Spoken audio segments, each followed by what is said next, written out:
Hello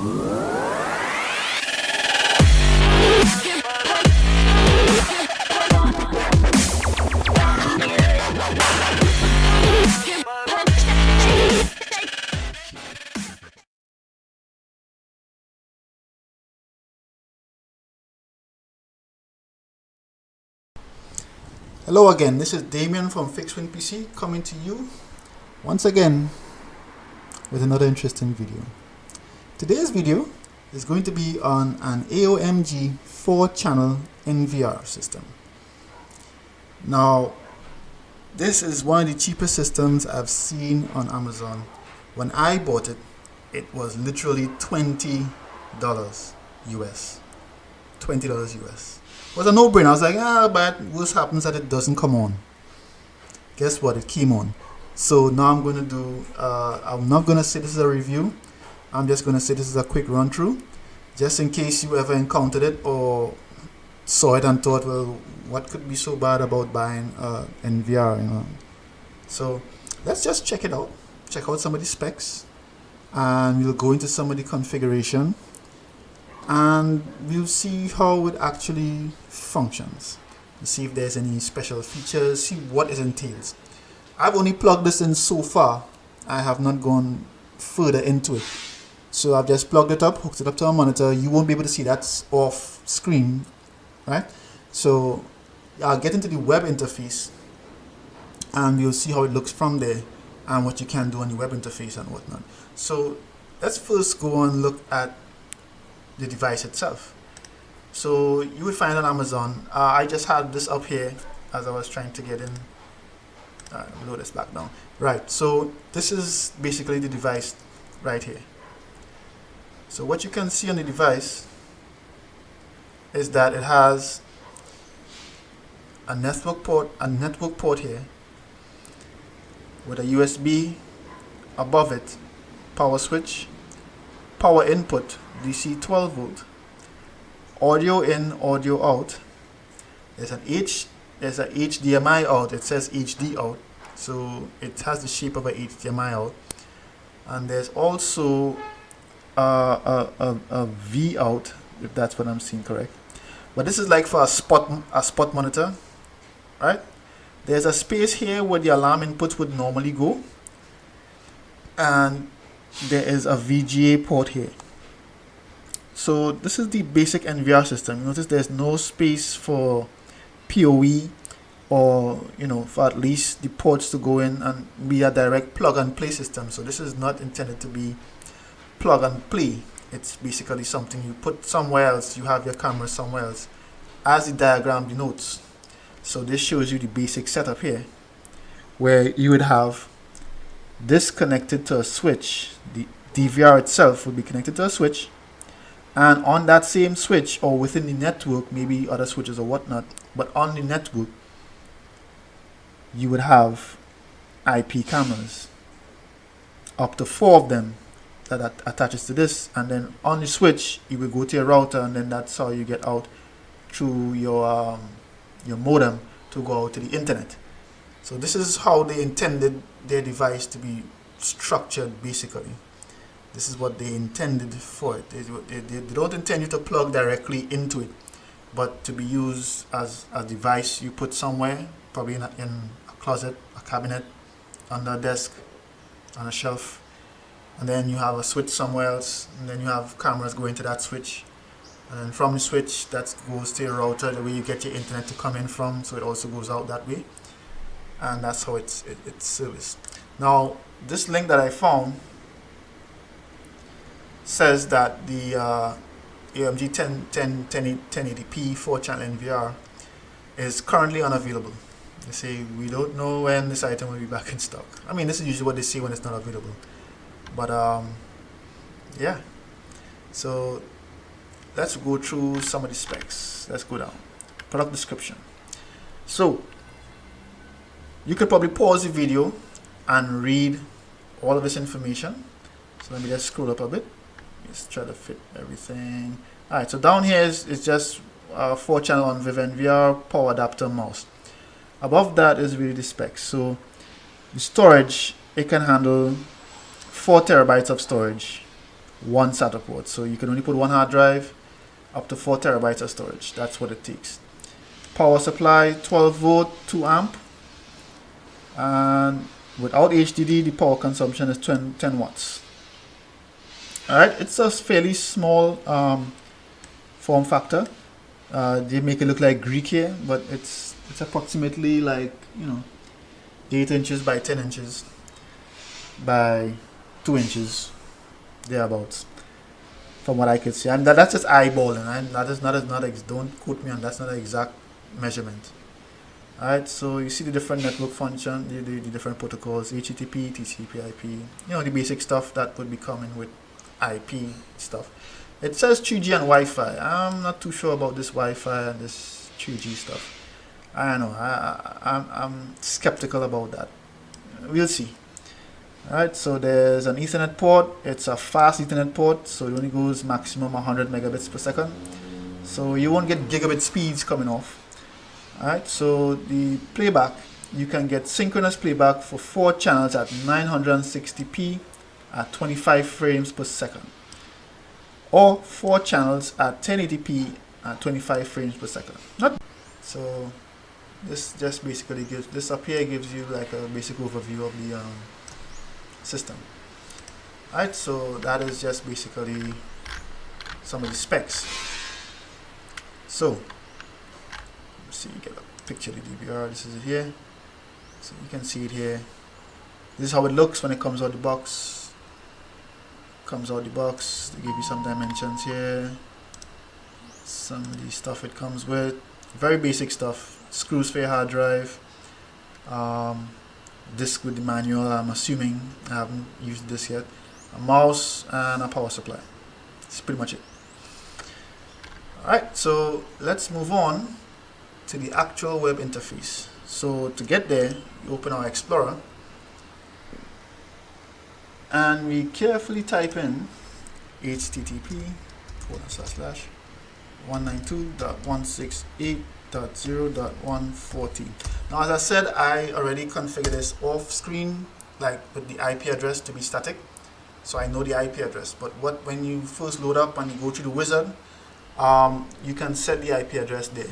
So one other little tidbit I'll give you: with most DVR systems or NVR systems, a lot of them, when you go onto Explorer for the first time, the IP address you put in, if you haven't put it in before, you might get the web page and you might not be able to input anything. Like how I can input here, it's because I went to settings and put compatibility view settings, which usually adds the IP address to the compatibility view, right? So it makes it compatible with the version of Internet Explorer that's running, and you just hit add, it adds it to the list, and then you hit close. It usually refreshes, and then you get back this interface, and then you can start typing, because sometimes you see it just there and you can't type, you can't do anything, or you start typing and it only lets you type three letters.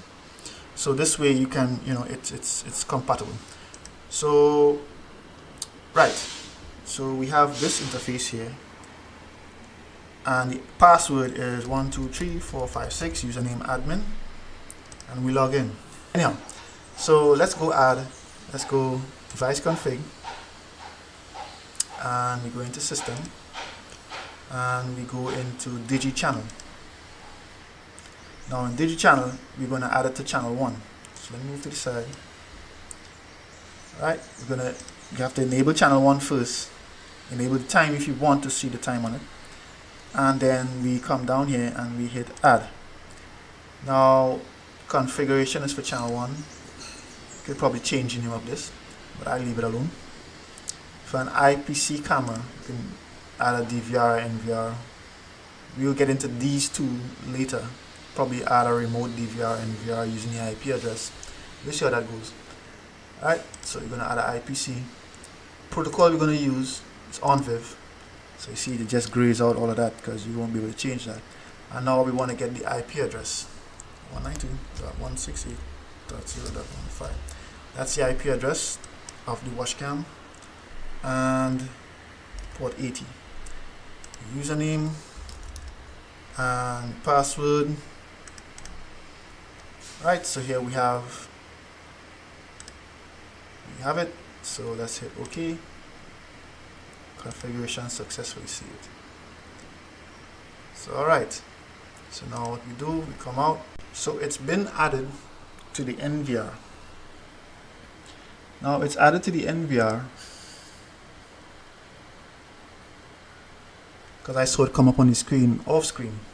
So it'll come up here shortly. So now that it's up and running, there you can see it. So you can see my washing machine, the bike, window, the door. So this camera is basically to watch the window and the door. These are points of entry, so I prioritize the points of entry. You know, I don't want to see everything in the washroom. I just want to see the pertinent things like the washing machine. So when the kids go down to wash clothes, I can see what they're doing, or you know. So now that I have a DVR, I can actually start recording footage instead of viewing it in real time. So here we go. We have it's watching on the main stream, so let's go to extra stream. So you see the extra stream is a little bit blurry. The main stream is not that clear to begin with, so it's a little clearer though. Alright, so you could do a little magnification here. Let's see how that works. Oh. Oh. There's somebody walking around back there. So you see, you get to see the camera live in action. Well, unfortunately, as you see that bright light, there's no wide dynamic range, so to cater for adjusting lights, which is why it always seems to be night vision, even in the day. I have it that way because it looks best this way. If I put it on color and it gets dark, I see nothing. So let's go in to some of the configurations. Let's see what features this system has. Let me see. First things first, what we're going to get into. Well, let's get into net service. See what's up in here. Alright, so we started the IP filter. This is where you can, you know, lock down who can access this. You know, you can blacklist and whitelist. So you could probably whitelist an IP, blacklist everything else. Or you can blacklist certain IPs that probably try to access your system. Alright, and now we have DDNS. See what types of DDNS you have. You have CN99, I don't know who's that. Dynamic DNS, ORE, no IP, MyQC. Alright, and you enable it, and then you put in your information and username and password, and it will respond. It will use the dynamic DNS to, you know, if the IP address changes, it will just point to the same domain name, dynamic domain name that you have created here. Right, that way, even if the IP address change, you just have to put in the name and you won't lose connectivity to your system. You can also set up emails. This is pre-configured for Gmail, which I use for my notifications for my client systems. So you just basically set up, you know, this is the SMTP server. The ports, if this port doesn't work, there's 587, and you could take this on and off as needed just to get it to work. So this will transmit alarm messages like if the hard disk drive has an error, or if you set it to also send you email alerts concerning motion detection, it can do that as well. Right? But you use it as you see fit. Alright, so you just configure this. The title, this will be the subject line of the email, so you can configure this to what you want it to say, and you could say emergency or whatever, and so when you see the email, you know it's either motion detection or emergency or whatever it is. Alright, so alright, there's that. Network time protocol, you can enable that, see which time protocol you want it to follow. PPP over E. If your internet uses a username and password, this is where you enable it. You put an IP address, username and password. Alright, and UPnP is universal plug and play. It will it automatically sets up some type of port forwarding where you don't really have control over what it does. It just does it on its own, so it makes it plug and play, so that when it plugs in, it just works. But it's not too secure. I wouldn't advise using it. I just say if you have to forward the port, forward the specific port you need, because you don't know what UPnP is also forwarding and what it's leaving open and what it's closing. So that's another issue. FTP, for if you have an FTP server to back up your information to, you can also send it there. Just put in information, port, FTP server address, your username and password for your account, or if you want to send it anonymously, the file lengths you want to transfer, and the directory name is where the file is going to be stored. So you're going to be / server name / folder name, right? Or IP address / IP address / folder name, right? And you configure it there. And this is the skeptical one I'm skeptical about: Wi-Fi. You don't know what the Wi-Fi is going to be like. I may look into this a little later, not right now. Alright, so RTSP port, you can change it if you want. Cloud, I guess some cloud-based something. Just disable at one time. And eVideo, don't know what this is about. I guess I have to check the manual. I'm thinking it's some sort of built-in dynamic DNS. So, right. So those are the feature. Oh, no rebooting just yet. What the hell happened there? Oh, I just disconnected. Okay. Yeah, so it's rebooting anyway. What you expect for $20? It won't do what you say. It won't do what you say. For $20, yeah, you have to get what you just basically have to take what you get. For $20, you can't complain, you can't make noise, you can't make threats, you can't email anybody at AOMG, you can't make too much fuss for $20. I mean, they literally gave you this stuff. They literally gave it to you and said, please use our stuff. We're just begging you. We just have this stuff here since 2015. We just need to get rid of it. And please use it. Please take it away. So that's basically what they said. And I said, hey, why not? I would just buy it, see how it works, see if I can recommend it. If you're just getting started with CCTV, by the way, this would be a good NVR system to just, practice.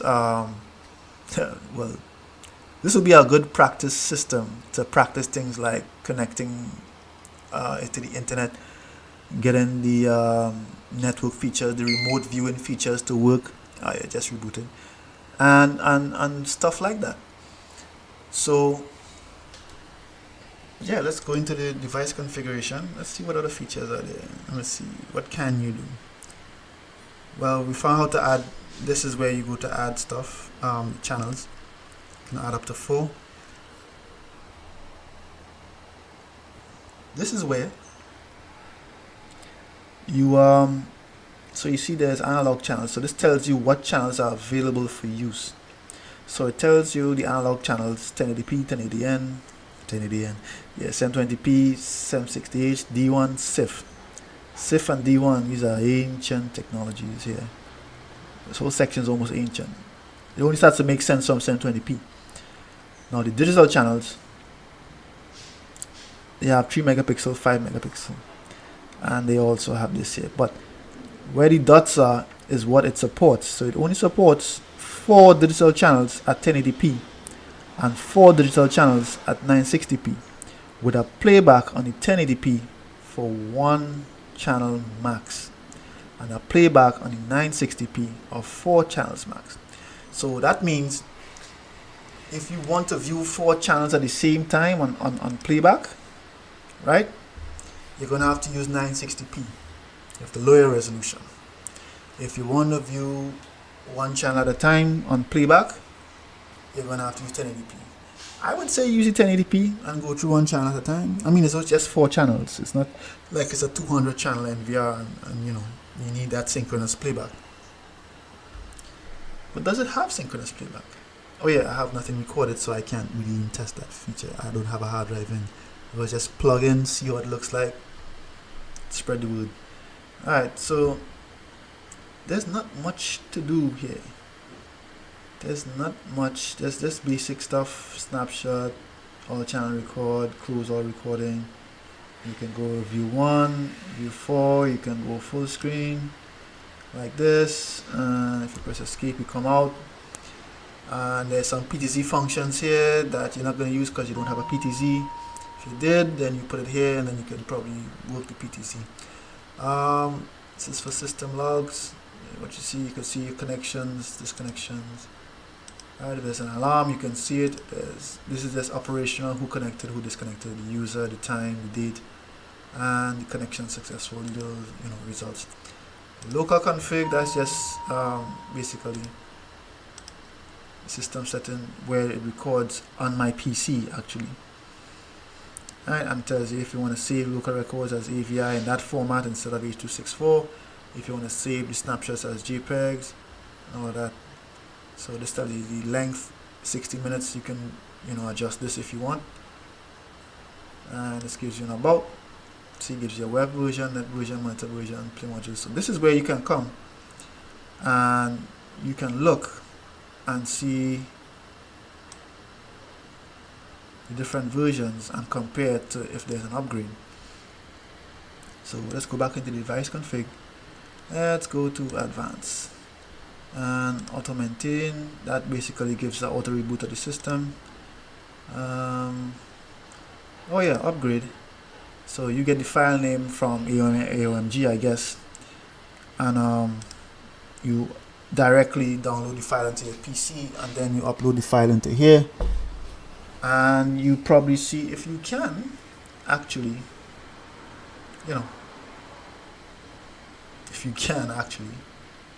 upgrade the system. Let's just put. Wow. Okay, so Bing pulled up nothing at all.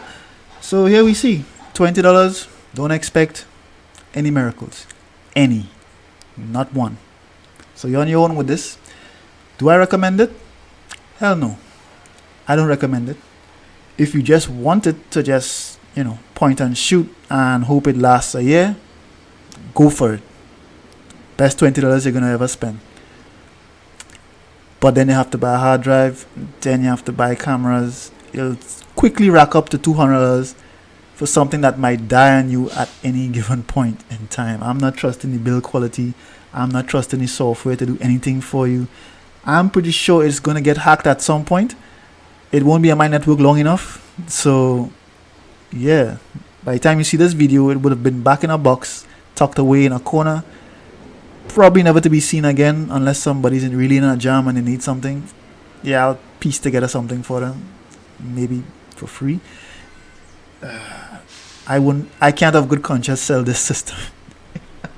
I cannot have good conscience sell this system. No, I cannot. I absolutely cannot. Alright, so this has been another video. I hope you found it informative. And thank you for joining me today. See you on the next one.